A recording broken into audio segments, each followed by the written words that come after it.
Hey guys, good morning! Welcome back to my channel! So for today's video guys is maglilinis po tayo dito sa bakuran po namin or magwawalis po tayo dito sa bakuran po namin kasi marami na pong mga dumi guys dito sa bakuran po namin. So keep watching na lang po guys. So sa hindi pa nakapag-subscribe dyan, please subscribe me guys! So, maraming salamat po sa mga subscribers na laging nanonood po dito sa mga videos ko. Thank you so much po. So, keep watching na lang po. Hi guys, ayan po nakita nyo po ang ating walis tambo guys. Bago pala to ang ating walis na tambo na ginagamit po dito sa pagwawalis. So, bigay pala to ni Nang Christina Yakaw. Maraming salamat po sa walis na tambo. So, sa gustong bumili dyan ng walis tambo, PM nyo lang po ako guys kasi marami pong walis tambo dito si Christina Yakaw. Dahil bago pa ang ating walis na tambo guys, hindi po siya makakuha, hindi po siya makadala ng mga bato-bato. Ay siya nga pala guys, marami pong mga bato dito sa harapan ng bahay po namin kasi nagpapagawa po kami ng bahay no, hindi pa po natapos. So, kaya marami pang mga bato-bato, pinapahinto na po namin kasi wala nang pera, pang ano ng bahay. So, ayan, marami pong tira na mga graba, maraming mga buhangin. So, pag may pera na guys, saka gagamitin natin. Nasa kalsada na po tayo nagwawalis guys, sa malapit ng kalsada. Diyan po ang maraming mga saluyot guys, mga patay na saluyot at kailangan nating bunutin or sunugin po natin guys kasama yung mga dahon dito, mga dahon ng mangga at saka yung mga damo na mga patay na damo, sunugin po natin guys para po malinis ang ating harapan ng bahay po natin at saka ipulutin po natin yung mga plastic guys, plastic, yung mga plastic bottle, plastic na cellophane kasi marami pong nagtatapon dito ng plastic na cellophane, yung sa ice water or sa mga wrappers ng mga junk food. So marami po dito guys, pulutin po natin at saka ilagay po natin sa sako, hindi po natin isama dito sa suno guys, hindi po natin sunugin yung mga plastic cellophane kasi para po hindi po masisira ang ating ozone layer. So marami ding mga hiyong-hiyong dito guys, harapan ng bahay natin at saka bunutin po natin. Wala po tayong bulo na dala, so kamay lang po ang gagamitin nating pambunot guys. At saka sana hindi po tayo matinik, hindi po tayo masugatan guys sa hiyong-hiyong. Nag-start pala akong maglinis guys or magwalis dito sa bakuran namin alas 7 pagkatapos kong magsaing kasi ako ang taga-saing sa umaga guys. So umaga, hapunan at saka ako ang taga-saing, taga-luto. So, pagkatapos kong nagsaing guys, diretso po akong nagwalis para po hindi pa po siya mainit, maaga pa, wala. Grabe ang init na ngayon guys. Pero hindi pa po nakaka 1/4 doon sa init sa Arab country guys. Grabe ang init doon. Wala lang po sa hindi nakaka 1/4 yung init dito.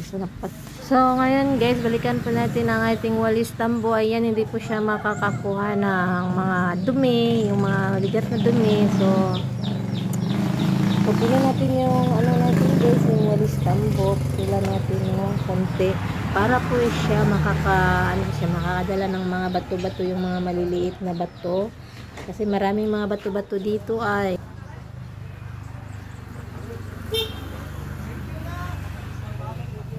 isan ko yung dumaan guys, ingon siya, limpyo na daw. Ayan, ipagpatuloy po natin ang ating paglilinis dito sa bakuran guys. Ayan, banutin natin yung mga marami ditong mga matatanda na saluyot, yung mga patay na saluyot guys para malinis po ditong banda.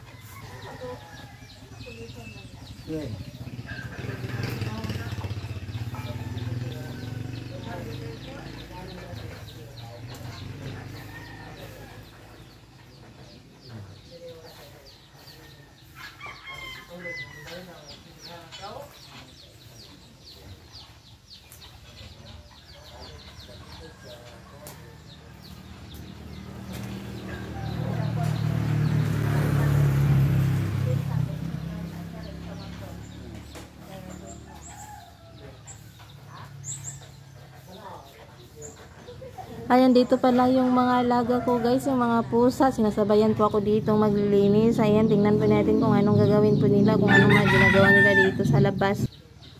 Nandito pala yung mga alaga kong pusa guys. Ayan, ang saya-saya nila dito. Sinasabayan pala nila kung ano kayang gagawin nila dito sa labas guys. Tingnan natin kung anong gagawin nila yung mag-ina. Umakyat-akyat pala tong pusa na to dito sa labas. Gusto atang kumain ng malunggay na tinula, malunggay na lauoy. Dahil narinig niya ang wit-wit ng ibon guys. Ayan, gusto niyang tuklawin ang ibon na nasa taas. Sakdop na ang ibon guys sa iring. Tingnan natin kung makuha ba yan ng pusa namin guys.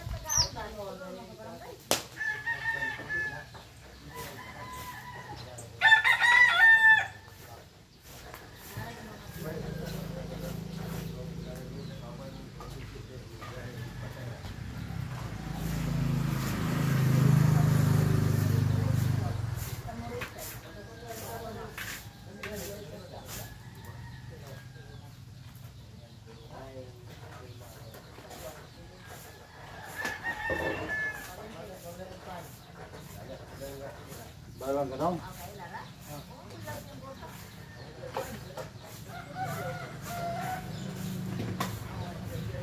Anak ko, malis na si Ibon. Nandito pa pala si Ibon. Ayan, hinahanap niya si Pusa kung saan na si Pusa.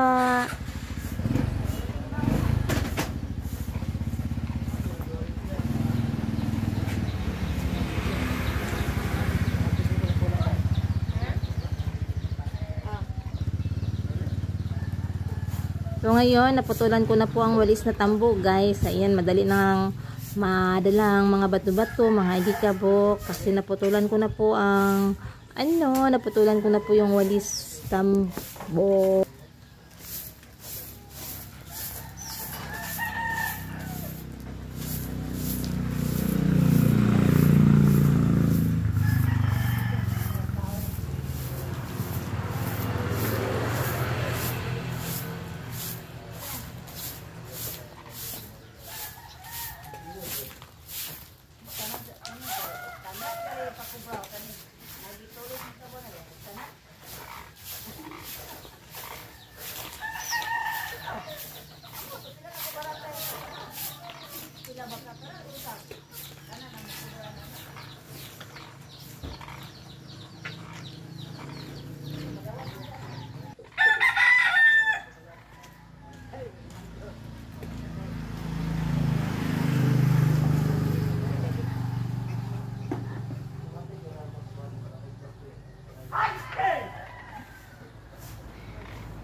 Daligan mo na tayo. Daligan mo.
Magtapon muna ako ng basura guys. Ayan oh. Bit-bit ko na yung saluyo.